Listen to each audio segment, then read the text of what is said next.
All right. So I'll talk about applause culture in symphonic concert audiences and specifically a survey that we've been conducting lately to look at cross-cultural differences.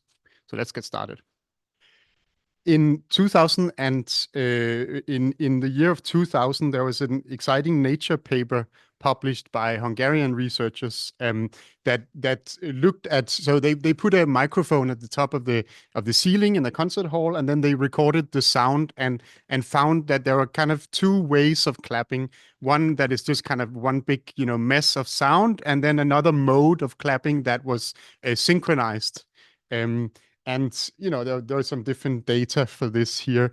Towards the end of this very short paper, you can read this perhaps explains why in the smaller and culturally more homogeneous Eastern European communities, synchronized clapping is a daily event, whereas it happens only sporadically in Western European and North American audiences. So I mean, I don't know how many Nature papers you've published, but like it's I was a bit surprised to see that you could get away with just saying something like when you only have one page of text to write, you can get away with spending a long sentence on making a pretty far out claim about cultural differences in applause behavior. But I don't know, maybe it's different now in Nature. But anyways, so we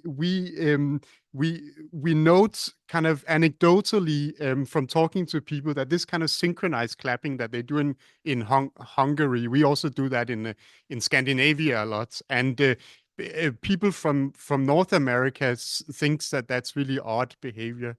And we sometimes think it's odd when we travel to the US and then like there's always standing ovations. And so there are some, but it's all anecdotal. So we wanted to kind of look a bit more at that. Another anecdote from my hometown, Aarhus, and the local symphony orchestra, they had a staff seminar recently where they just kind of all agreed that our audience here in Aarhus just claps more in synchrony than they do over in Copenhagen. So again, they could have published this in Nature probably, but yeah, I guess. So we really want to look at some of these like clapping modes, I guess, in different countries. That starts very quickly. So I'll play a clip for you here of synchronized applause, and this is actually from Copenhagen. So the people from Aarhus, I mean, I don't know. We'll see. It's a concert from Copenhagen with the Danish String Quartet. It's a so-called Music Lab Copenhagen project that Ritmo led in Copenhagen, and you'll see the statistics here of like how this like synchronous clapping emerges, and you'll also hear some shouting and things like that. People are pretty excited.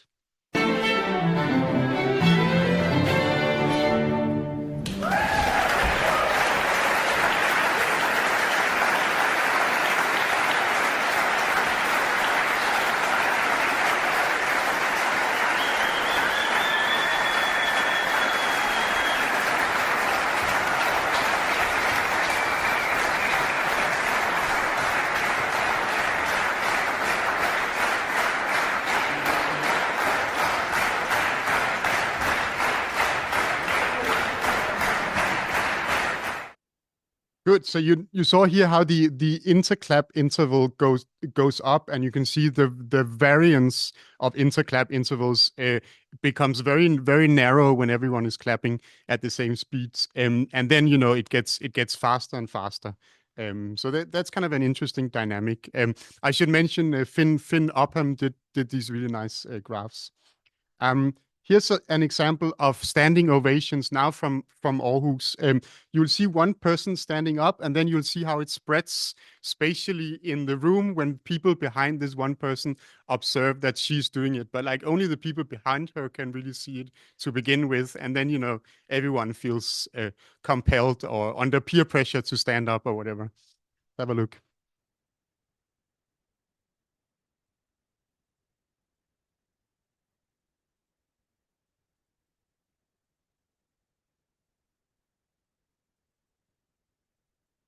And the Aarhus might not be Eastern Europe, but we're still very conformist, and so like people feel very kind of under pressure to stand up when everyone else is doing it. Okay, let's head off to Italy. This is a opera performance in the Teatro Antico di Taormina in Sicily, Italy, and here you will see examples of vocalizations after an opera performance, and also a bit of clapping while the music is still playing. Oh, I need to.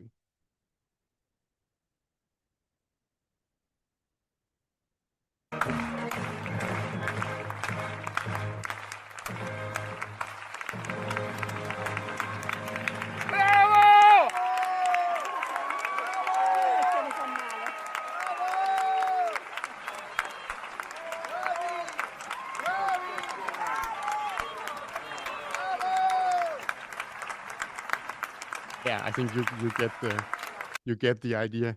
So like very different applause cultures, I guess, but it's all anecdotal. So what we wanted to do was to have a survey, and we had some hypotheses from our kind of anecdotes. We wanted to see what are the cross-cultural differences between applause culture in classical symphony audiences in Denmark, Italy, and the US. And for clapping in synchrony, we expected it to be more common in Denmark over the two other countries. For standing ovations, we expected it to be more common in the US over the two other countries. And for vocalizations, we expected that to be more common in Italy over the two other countries. We then recruited, and you can see it's still ongoing. It's been really, really difficult to get through to any US orchestras who are willing to help us. I'll come back to that. But we have a very good sample from Denmark and a slowly increasing sample from Italy. And these were people who regularly go to symphony concerts. We then had a survey with their demographics, personality, socioeconomics, musicianship, and so on. And then we asked them certain questions about the perceived frequency of different behaviors, but also how often do you do this thing and so on. And then we also asked them about their intuitive beliefs about applause dynamics. How does it work? When do people clap more? And what what instigates applause? And finally, some kind of questions about concert etiquette that also show some interesting things. So before we get to the data, I'll just briefly say about the demographics here that, as I said, recruitment has been difficult in different ways. I can elaborate on that if you're interested. But at the moment, we do have a notable age. First of all, I haven't taken the US data set yet because it's only 9 or 5 responses or whatever it was. And we do have some age differences here. We do also have some differences in people's self-declared musicianship. So that's of course something that needs to be controlled for. But we're still conducting data and hoping that will align better. So first of all, looking at the perceived frequencies of different clapping behaviors. So let's start with the hypothesis here. The first one about more isochronous clapping in Denmark over Italy, that doesn't seem to be the case when you ask people about it. They're equally happy to applaud synchronously both of these countries. The second hypothesis is a little bit hard to test yet since we don't have the American responses right, but we can see that there's a something that could be a trend or something like that of standing ovations being more common in Denmark than Italy. But if we correct for multiple comparisons, like this is not even an effect. So we're waiting for the Americans here. And then when it comes to both positive and negative vocalizations, they are really strongly more prominent in Italy than they are in Denmark. So that's what we expected. So for the Italians, we can say that they have more positive and negative vocalizations. They're more likely to clap early before the music has ended, as you also saw before. They're more likely to clap politely, just regardless of whether they like the music, and they're also more likely to not clap. So, like as I said, Danes are very conformist, and I think whether you like it or not, you would clap. Maybe people are a little bit more independent in Italy potentially. and a tendency for more standing ovations in Denmark. Good. All right. So people's own applause behavior. So this is a different way of kind of testing the same three hypotheses, I guess. And we see here, exactly the same results as we found for the perceived frequency. So that's at least reassuring, I guess. So when it comes to clapping in unison, there's no difference. When it comes to standing ovations, this time it's clearly very significant. So Danes do tend to give more standing ovations than Italians do. And when it comes to vocalisations, you see this very clear kind of split between the two countries. There's some other interesting things here. So Italians tend to be more likely to clap early, as we saw before. There's no difference when it comes to clapping between movements or delaying your clap. Good. Yeah, so I've kind of talked about that. Okay, so moving on to the more kind of intuitive beliefs about how does clapping really work, and this is interesting because this can give us hypotheses that we can then test out in real life. And what we find here is that people believe that well, let's first look at the language, the country differences here. So in Italy, applause is believed to increase for pieces that are more popular, more fast, have an abrupt ending and a meaningful full message. And you see here, for a lot of these, the effect is stronger for Italy than it is in Denmark. What else do we see? Well, we see, for instance,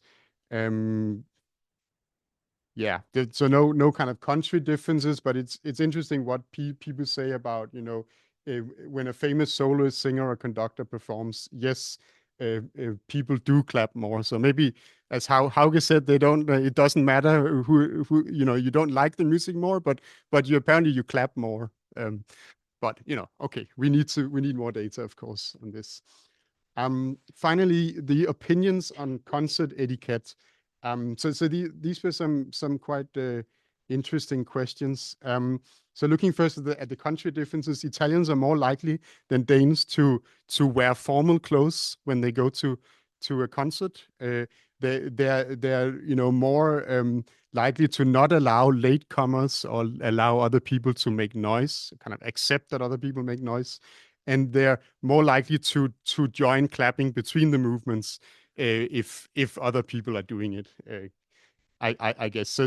There's some, like, if you want to interpret this, you can say, at least for the first kind of two of these bullet points, it seems like there's potentially a more traditional classical concert culture in Italy compared with Denmark in this case. But there's also other things, like people don't like when people clap between the movements. People really think it's rude to have a conversation during the concert. There's a bit of a bimodal split here when it comes to whether people feel under pressure to stand up if everyone else is standing up. People really don't like latecomers, and there are different interesting findings here.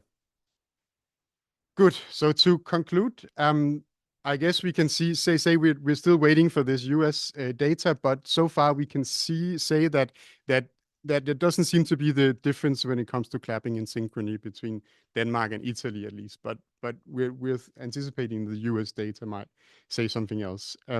For standing ovations, yeah, Denmark seems to have a tendency of more standing ovations, at least if you ask people about their own behavior.